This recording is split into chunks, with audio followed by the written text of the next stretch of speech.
There is a specific kind of silence that fills a bedroom when two people have stopped touching. It is louder than screaming. It is a heavy, suffocating weight that settles over the mattress, drawing a line down the center of the bed that feels more like a canyon than a crease in the sheets. I know this silence. I lived inside it for 3 years. It starts slowly, almost imperceptibly, until one day you wake up at 4:17 in the morning, staring at the ceiling, realizing that the man you used to be has left the building, leaving behind a hollowed-out shell that looks like you, but functions like a rusted machine. If you are a man over 50, you know exactly what I am talking about. It isn't just about sex, though that is the sharpest point of the spear.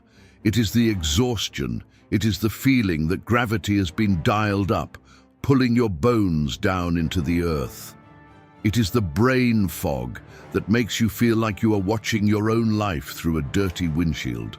But the most brutal realization happens in the bathroom, under the harsh glare of the vanity lights. You look in the mirror, and you see the graying stubble, the tired eyes, and you feel the shame of knowing that your body has betrayed you. For me, the breaking point wasn't a single catastrophic event. It was the absence of one. For decades, I took for granted the morning salute, that biological surge of blood and vitality that greets a man when he wakes up. It's nature's way of running a diagnostics check, a signal that the engine is pressurized, the pipes are clear, and the system is ready for duty. But for months, there had been nothing, just a soft, dormant silence. I felt castrated by my own biology. I would walk back to bed, careful not to wake my wife, terrified that she might reach out and find nothing but a dead wire where a live current used to be. We became roommates, polite, functioning, efficient roommates who slept inches apart but were separated by miles of unspoken disappointment. I did what most men do. I panicked. I went to the doctor. I sat in a sterile room with freezing cold air conditioning, sitting on crinkling paper, while a man half my age looked at a chart and told me this was normal aging. He didn't look me in the eye. He just scribbled on a pad and handed me a prescription for the little blue pill.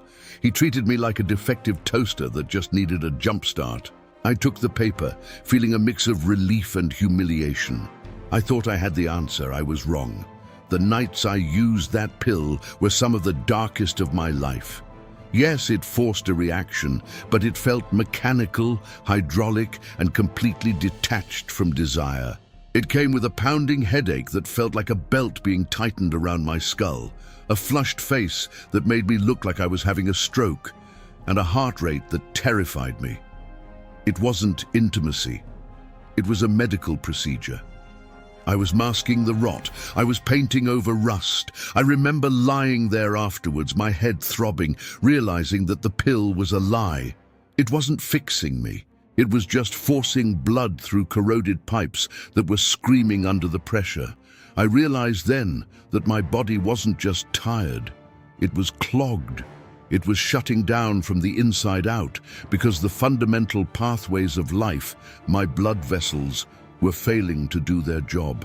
I knew I couldn't live like that. I couldn't be a pill popper for the rest of my intimacy. That is not freedom. That is dependency. I needed to understand why my body, which had been an athlete's machine in my 30s, was turning into a scrap heap in my 50s. At this exact moment of despair, and the realization that I need to fix the root cause and clean the pipes, I decided to stop acting like a victim and start thinking like an engineer. I've put together a guide for anyone interested in learning and discovering how mature men are supporting healthy blood flow and vitality naturally, without relying on artificial solutions. You can find it in the first link of the description below. I stopped trusting the quick fixes and started digging into the biochemistry of the male body. I spent nights awake, surrounded by medical journals and biochemistry papers, looking for the mechanism of failure. I realized that the medical industry treats symptoms, not systems. They give you a pill to force the valve open, but they never ask why the valve is stuck in the first place. What I discovered changed everything. It wasn't low testosterone. It wasn't just stress. It was a condition of internal environment. I found that the modern lifestyle, processed foods, environmental toxins, high stress and sugar, turns the male body into a highly acidic environment. Think of a car battery. When acid leaks, it corrodes the terminals, the metal rusts, the connection fails. You can turn the key all you want, but if the terminals are corroded, the spark won't jump. This acidity in the blood causes chronic low-grade inflammation. This inflammation specifically attacks the endothelium. The endothelium is the thin, fragile inner lining of your blood vessels. It is the most important organ you never hear about. When the endothelium is healthy, it produces a miraculous gas called nitric oxide.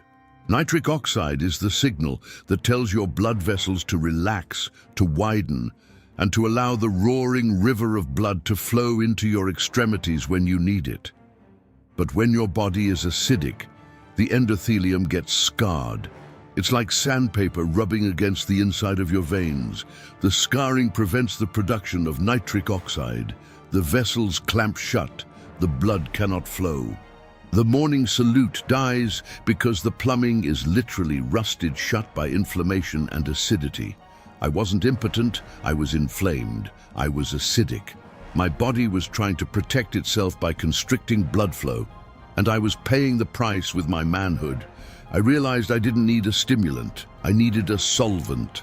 I needed a fire extinguisher to put out the inflammation so my endothelium could heal and start producing nitric oxide again naturally. I didn't need to go to a pharmacy, I needed to go to my kitchen. I started reading about the pH levels of the body and how ancient remedies focused on alkalinity to fight disease. I stumbled upon a connection that seemed too simple to be true. It revolved around a white powder that sits in almost every pantry in the world. It costs less than $2. Baking soda, sodium bicarbonate. Now, before you think this is just about baking cookies, you have to understand the chemistry. Sodium bicarbonate is a potent alkalizing agent. In the emergency room, if a patient's blood becomes dangerously acidic, doctors administer bicarbonate to save their life. It neutralizes acid immediately.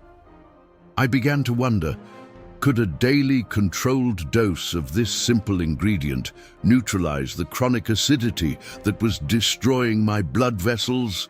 I started a protocol. It wasn't about dumping a box into a glass. It was precise. Every night, 1 hour before bed, I would take a specific amount, about half a teaspoon, mixed into a glass of warm water. The taste was salty, chalky, and unrefined. It felt like I was drinking the ocean.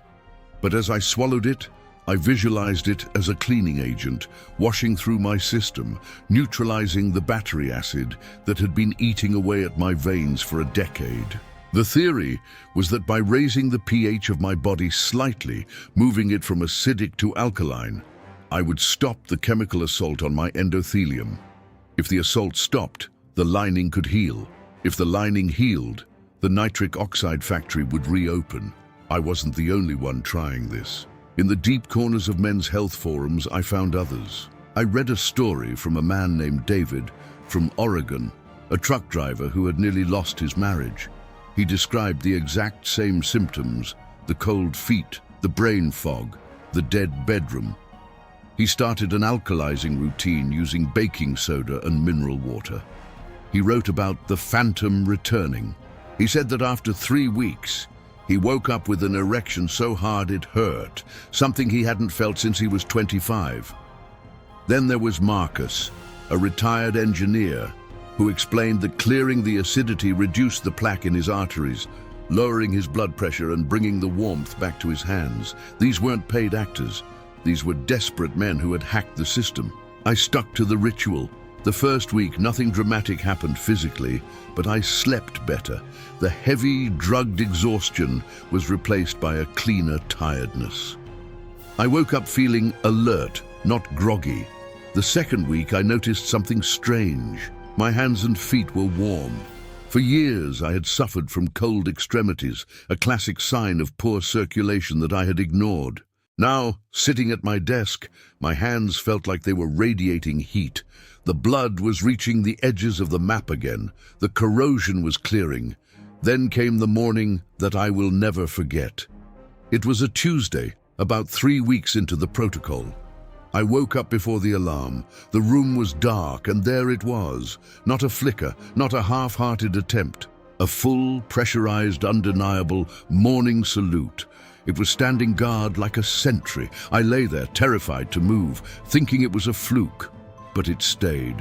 It was throbbing with a pulse I hadn't felt in years. The nitric oxide was flowing. The pipes were open. The rust was gone. I didn't wake my wife that morning. I just lay there, smiling in the dark, tears actually stinging my eyes. It wasn't just about the erection. It was about the fact that I wasn't broken. I wasn't old and dying. I had just been clogged, and now I was free. The real test came 3 nights later. There was no planning, no pill taking, no waiting 45 minutes for a chemical to kick in. I just reached for my wife. My skin felt electric. When she turned to me, there was a moment of hesitation in her eyes, the muscle memory of past disappointments. But when she felt the reality of my desire, the strength of it, her eyes went wide. The intimacy that followed wasn't the frantic, headache-induced friction of the blue pill. It was slow, powerful, and deeply connected. It was the reclaiming of a territory we thought we had lost forever. Afterward, the silence in the room was gone, replaced by the soft, rhythmic breathing of 2 people who were finally back in sync. This kitchen ingredient didn't just fix my plumbing.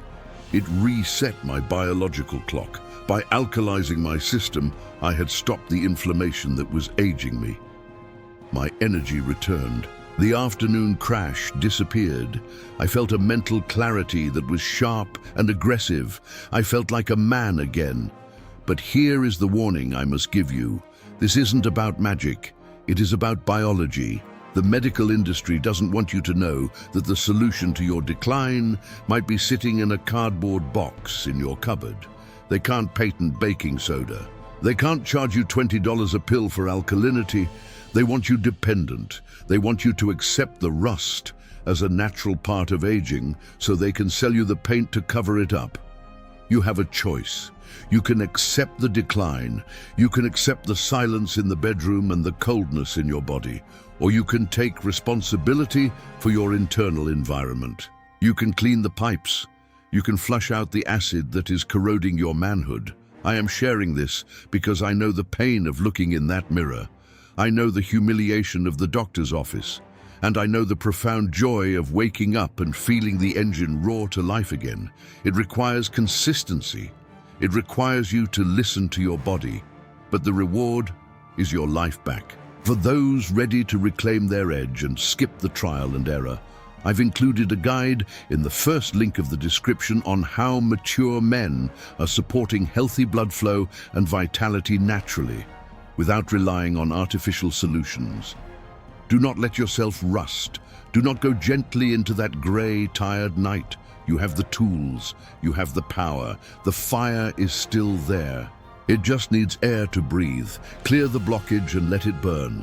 If this story resonated with you, if you are tired of the silence and ready for the solution, I invite you to join this brotherhood.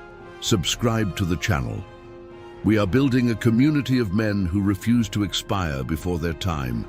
There are more protocols, more truths, and more strength to be shared in the videos to come. I will see you there. Stay strong.